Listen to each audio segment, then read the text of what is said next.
Hello dear viewers, आज है 15 मई 2020 और आज हम डिस्कस करेंगे आज के जितने भी महत्वपूर्ण करंट अफेयर्स हैं। 15 मई 2020 से जितने भी महत्वपूर्ण करंट अफेयर्स बन सकते थे उसे हम सभी डिस्कस करेंगे एमसीक्यू टाइप्स में। उसके साथ साथ हम डिस्कस करेंगे उससे जुड़े हुए फैक्ट को, उससे जुड़े हुए स्टैटिक जीके को। तो ये देखते हैं आज का पहला क्वेश्चन। विश्व आर्थिक मंच WEF के वैश्विक ऊर्जा संस्करण सूचकांक 2020 में भारत कितने स्थान पर पहुंच गया है? आपके ऑप्शंस हैं 74, 68, 60 और 65। आपका आंसर होगा 74। नेक्स्ट, ब्रिक्स देशों ने न्यू डेवलपमेंट बैंक ने कोरोना वायरस महामारी से लड़ने के लिए जिस देश को $1 अरब की आपातकालीन सहायता राशि दी है? आपके ऑप्शंस हैं चीन, भारत, पाकिस्तान, बांग्लादेश। आपका आंसर होगा भारत। बात ब्रिक्स की आई है तो इससे जुड़े हुए फैक्ट को भी डिस्कस करेंगे। ब्रिक्स की बात हो रही है तो इसमें कुल कितनी कंट्री आती हैं? इसमें टोटल 5 कंट्री आते हैं। ब्राज़ील, भारत, रूस, चीन और दक्षिण अफ्रीका। स्टार्टिंग में जब 2006 में इसकी स्थापना हुई थी तो कुल इसमें केवल 4 देश थे। बाद में दक्षिण अफ्रीका को जोड़ा गया और इसमें 5 सदस्य देश हो गए। स्टार्टिंग में केवल 4 सदस्य देश थे। चलिए इसे देखेंगे। कुल 11 सम्मेलन अभी तक हो चुके हैं और लेटेस्ट सम्मेलन जो है ब्राज़ील में हुआ है 2019 में। आगे देखेंगे इसकी थीम क्या रही है। इसकी 2019 की थीम क्या रही है? तो 2019 की जो 11वां ब्रिक्स सम्मेलन हुआ है उसकी थीम रही है अभिनव भविष्य के लिए आर्थिक वृद्धि। चलिए आगे देखेंगे अगला ब्रिक्स सम्मेलन कहाँ होने वाला है। तो अगला ब्रिक्स सम्मेलन जो है जुलाई 2020 में सेंट पीटर्सबर्ग रूस में आयोजित किया जाएगा। इसकी अध्यक्षता व्लादिमीर पुतिन करेंगे। व्लादिमीर पुतिन रूस के राष्ट्रपति हैं। व्लादिमीर पुतिन रूस के राष्ट्रपति हैं। रूस के राष्ट्रपति हैं। चलिए नेक्स्ट आगे, वह राज्य सरकार जिसने कोरोना के खिलाफ लड़ाई में 30 दिनों तक अपनी सेवा देने वाले सभी पुलिसकर्मियों को कर्मवीर पदक से सम्मानित करने का फैसला किया है। आपके ऑप्शंस हैं तमिलनाडु, केरल, मध्य प्रदेश, उत्तर प्रदेश। आपका आंसर होगा मध्य प्रदेश। बात मध्य प्रदेश की आई है तो उससे जुड़े हुए फैक्ट को भी देखेंगे, लेकिन उससे पहले बताते चलें कि यहाँ के सीएम शिवराज चौहान हैं। लालजी टंडन यहाँ के गवर्नर हैं, राज्यपाल हैं। यहाँ के राजधानी की बात करेंगे तो भोपाल है। मैं आपको बार बार रिवाइज कर रहा हूँ, इसे दिमाग में रख लीजिए, याद करते चलिए इससे जुड़े हुए और भी फैक्ट देखते हैं। तो मध्य प्रदेश की अगर हम बात करें तो यहाँ कुल 11 राष्ट्रीय पार्क हैं। जो कि पूरे भारत में सर्वाधिक राष्ट्रीय उद्यान वाला राज्य होने का गौरव प्राप्त करता है। चलिए आगे देखेंगे। चलिए अब जितने भी 11 राष्ट्रीय उद्यान थे उसमें से कुछ राष्ट्रीय उद्यान हम आपके साथ डिस्कस करेंगे। आपको हूबहू ऐसे ही स्टेप बाय स्टेप याद रखना है। कान्हा राष्ट्रीय उद्यान, माधव राष्ट्रीय उद्यान, पन्ना राष्ट्रीय उद्यान, सतपुड़ा राष्ट्रीय उद्यान, पेंच राष्ट्रीय उद्यान, फॉसिल राष्ट्रीय उद्यान, बांधवगढ़ राष्ट्रीय उद्यान, संजय राष्ट्रीय उद्यान। इसी में एक आता है वन विहार राष्ट्रीय उद्यान। चलिए एक बार फिर से याद करिएगा। आपको याद रखना है कान्हा, माधव, पन्ना, सतपुड़ा, पेंच, फॉसिल, बांधवगढ़, संजय और वन विहार।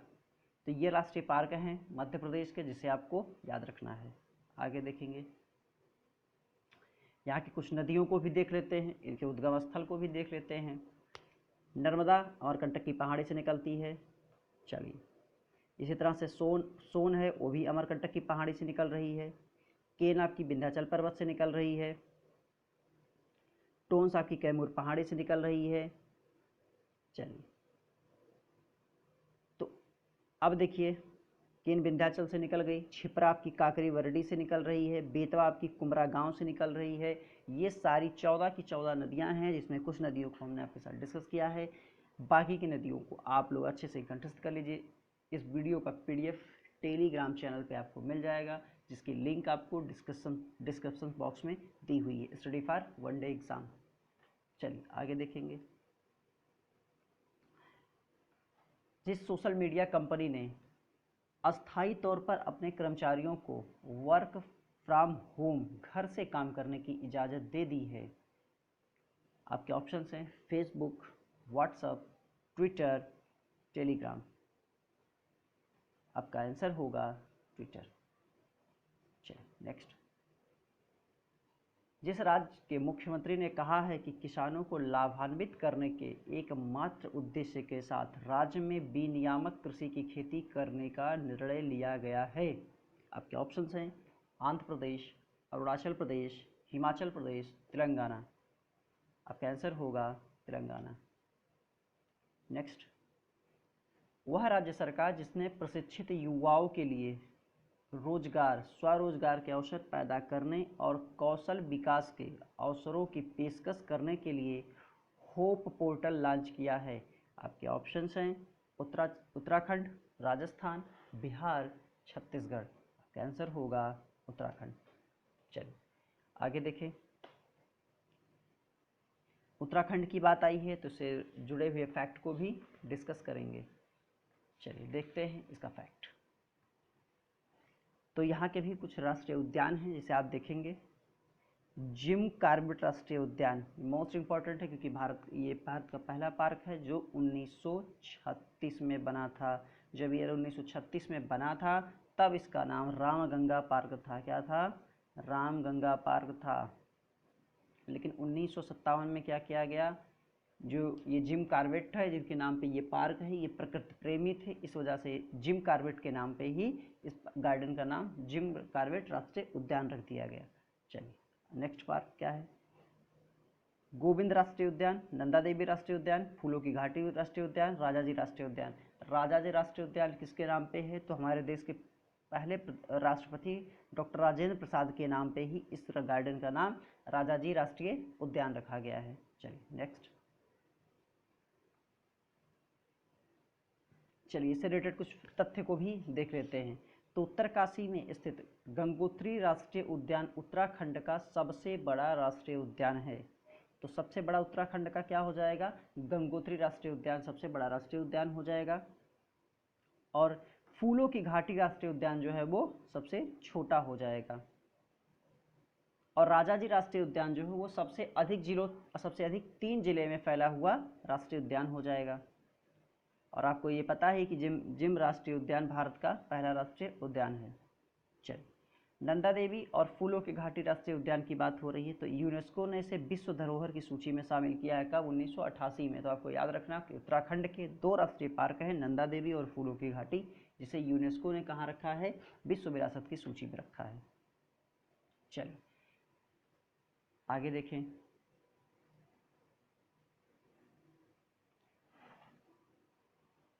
अच्छा, उत्तराखंड से रिलेटेड एक फैक्ट और बताते चलें कि 9 नवंबर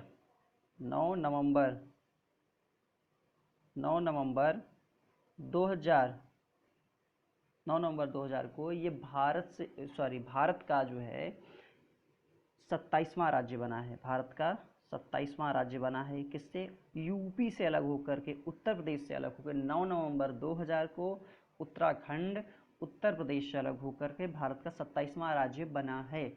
लेकिन जब ये राज्य बना था तब इसका नाम उत्तराखंड नहीं उत्तरांचल था।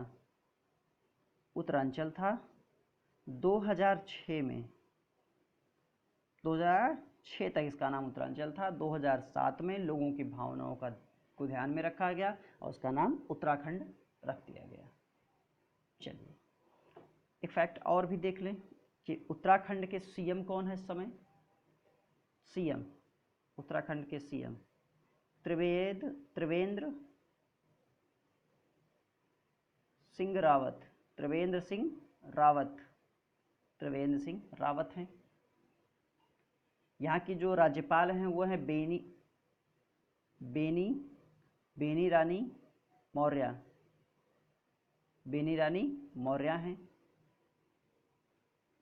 बेबी रानी है, ये बेबी रानी मौर्य हैं। अगर यहाँ के विधानसभा सीटों की बात करें, यहाँ पर कुल 70 विधानसभा सीटें हैं। लोकसभा सीटों की बात करें तो कुल 5 लोकसभा की सीटें हैं। विधानसभा सीटों की राज्यसभा सीटों की बात करें तो कुल 3, विधानसभा 70, लोकसभा 5 और राज्यसभा 3। इतनी यहाँ से आपको फैक्ट, इतने सारे फैक्ट आपको और भी याद रखने हैं। चलिए, हाँ एक बात और याद रखेंगे कि उत्तराखंड के देवप्रयाग में जब भागीरथी किससे मिलती है, अलकनंदा से मिलती है, तो उसके बाद से ही उसे हम गंगा के नाम से जानते हैं। गंगा के नाम से कहाँ मिलती है, ये देवप्रयाग में। उत्तराखंड के देवप्रयाग में भागीरथी और अलकनंदा के सम्मिलित रूप को ही क्या कहते हैं, गंगा कहते हैं। चलिए, नेक्स्ट क्वेश्चन है, हाल ही में सीबीएसई के नए अध्यक्ष कौन बने हैं? आपके ऑप्शन है विजय मित्तल, मनोज आहूजा, इंदु शेखर, रमेश आजाद। आपका आंसर है मनोज आहूजा। चलिए आगे, यह है मनोज आहूजा की पिक्चर, यह है मनोज आहूजा, और इन्होंने जो है सीबीएसई का अध्यक्ष बनने के बाद अनीता कारवाल की जगह ली है, ले ली है। चलिए आगे देखेंगे, हाल ही में भारत के किस शहर में होम डिलीवरी के लिए डिजिटल भुगतान अनिवार्य हुआ है? आपके ऑप्शंस हैं मुंबई, अहमदाबाद, लखनऊ, हैदराबाद। आपका आंसर होगा अहमदाबाद। बात अहमदाबाद की आई है तो इससे जुड़े हुए कुछ फैक्ट को भी देखेंगे। सबसे पहले तो ये बताइए कि अहमदाबाद किस राज्य में है? गुजरात में है। चलिए इससे जुड़े हुए फैक्ट को देखते हैं। अहमदाबाद शहर को मैनचेस्टर सिटी ऑफ इंडिया के नाम से जाना जाता है, देखिए इंडिया का मैनचेस्टर अहमदाबाद को कहते हैं। उसी तरह यूपी का मैनचेस्टर कानपुर को कहते हैं, हमने देखा भारत का मैनचेस्टर हो गया, यूपी का मैनचेस्टर हो गया, तो यहाँ मैनचेस्टर का सेंस क्या है? सूती वस्त्र उद्योग जहाँ सबसे ज़्यादा होते हैं, सूती वस्त्र उद्योग। एक तरह से आप सूती वस्त्र उद्योग का हब मान सकते हैं, इसे गढ़ मान सकते हैं। यहाँ बहुत ज़्यादा क्वांटिटी में, बहुत ज़्यादा मात्रा में सूती वस्त्रों का उत्पादन होता है, इस कारण ही इसे मैनचेस्टर कहते हैं। चलिए नेक्स्ट, यह है गुजरात का मैप, और इससे आप देखेंगे कि इसके पड़ोसी राज्यों को भी देख सकते हैं।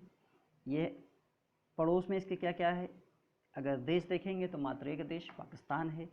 राज्यों की बात कर लें, इस साइड राजस्थान पड़ा हुआ है, इस साइड मध्य प्रदेश पड़ा हुआ है, दादर नागर हवेली पड़ा हुआ है, महाराष्ट्र पड़ा हुआ है, दमन पड़ा हुआ है।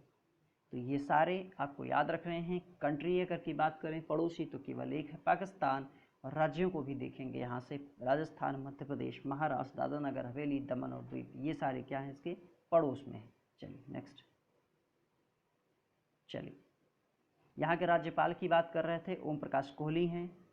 मुख्यमंत्री विजय रूपानी हैं। कुल 33 जिले हैं यहाँ पे। यहाँ की राजधानी गांधीनगर है। यहाँ की नदियों की बात करें, साबरमती, माही, नर्मदा, ताप्ती, दमनगंगा, सरस्वती, ये यहाँ की सारी नदियाँ हैं। वन और राष्ट्रीय उद्यान की बात कर लें तो गिर राष्ट्रीय उद्यान बब्बर शेर के लिए, आपको पता है गिर राष्ट्रीय उद्यान बब्बर शेर कहाँ होते हैं? गिर राष्ट्रीय उद्यान में है। आगे वाइल्ड एस अभ्यारण्य, नल सरोवर पक्षी अभ्यारण्य, कृष्णमृग राष्ट्रीय उद्यान। चलिए ये सारे राष्ट्रीय उद्यान हैं, आपको याद रखना है। नल सरोवर राष्ट्रीय उद्यान, वाइल्ड एस अभ्यारण्य। चलिए अब इसके बाद हम क्या देख रहे हैं, यहाँ के राजकीय पशु क्या है? यहाँ का राजकीय पशु क्या है? एशियाई शेर है। राजकीय पक्षी क्या है? ग्रेटर फ्लेमिंगो है। राजकीय वृक्ष क्या है? तो आम है। राजकीय फल क्या है? मैरी गोल्ड है। सारी चीज़ों को आपसे यहाँ नहीं डिस्कस करता हूँ, आपके लिए छोड़ दे रहा हूँ। इस वीडियो का जो PDF है, उस PDF के थ्रू आप और भी सारी चीज़ों को अपना नोट्स बनाते हुए रखिएगा। चलिए आगे देखेंगे। यहाँ के कुछ डांस की बात कर लेते हैं। तो कुछ पॉपुलर डांस जैसे डांडिया, ये है डांडिया, ऐसे होती है डांडिया। तो यहाँ का मोस्ट पॉपुलर डांस है डांडिया। उसके अलावा भी कुछ और डांस हैं जिसको हम आपसे डिस्कस करें। चलिए, ये उसके अलावा डांडिया के अलावा गरबा, भवई, तिप्पनी, हुडो, पाधर, यहाँ के और भी डांस है। तो आपको याद रखना है, डांडिया तो हो ही गया आपका, डांडिया, गरबा, भवई, तिप्पनी, हुडो, पाधर, ये क्या है, यहाँ के डांस हैं। तो आपको ये सभी याद रखने हैं। चलिए अगला क्वेश्चन, हाल ही में जेरी स्लीटर का निधन हुआ है, वे कौन थे? आपके ऑप्शंस हैं वैज्ञानिक, हास्य कलाकार, पत्रकार, लेखक। आपका आंसर होगा हास्य कलाकार। ये है जेरी स्लीटर और इनकी एक आत्मकथा है married to laughter. Married to laughter, आपको ये याद रखना है। चलिए, हाल ही में किस राज्य की सोहराई खोवर पेंटिंग को जीआई टैग मिला है? आपके ऑप्शंस हैं झारखंड, बिहार, राजस्थान, मध्य प्रदेश। आपका आंसर होगा झारखंड। बात झारखंड की आई है तो इससे जुड़े हुए फैक्ट को भी डिस्कस करेंगे। चलिए, अगर यहाँ के सीएम की बात करें, झारखंड के सीएम की बात करें तो हेमंत सोरेन हैं, हेमंत सोरेन हैं। और यहाँ के राज्यपाल की बात करें तो यहाँ के राज्यपाल द्रौपदी मुर्मू हैं, द्रौपदी मुर्मू हैं। चलिए, इतना हुआ। इसके बाद आपको बताते चलें, Betla National Park, Betla National Park, Betla National Park, Betla National Park, Dalma वन्यजीव विहार, दलमा वन्यजीव विहार, दलमा वन्यजीव विहार, हजारीबाग वन्यजीव विहार, हजारीबाग वन्यजीव विहार, हजारीबाग वन्यजीव विहार, हजारीबाग वन्यजीव विहार, हजारीबाग वन्यजीव विहार, उधवा झील पक्षी अभ्यारण्य, उधवा झील पक्षी अभ्यारण्य, उधवा झील पक्षी अभ्यारण्य। तो यहाँ के राष्ट्रीय पार्क और अभ्यारण्य भी आपको याद रखने हैं, बेतला नेशनल पार्क, दलमा वन्यजीव अभ्यारण्य, हजारीबाग वन्यजीव अभ्यारण्य, उधवा झील पक्षी अभ्यारण्य। ये सारे पक्षी अभ्यारण्य और नेशनल पार्क आपको याद रखने हैं। तो आज का सेशन यही समाप्त हुआ। वीडियो पसंद आई हो तो लाइक करें, शेयर करें। जिन्होंने अभी तक चैनल को सब्सक्राइब नहीं किया वो चैनल को सब्सक्राइब करें, बेल आइकन को प्रेस करें, जिससे आने वाली नोटिफिकेशन उन्हें मिलती रहे, आप सभी को आने वाली हमारी नोटिफिकेशन मिलती रहे। तो थैंक यू।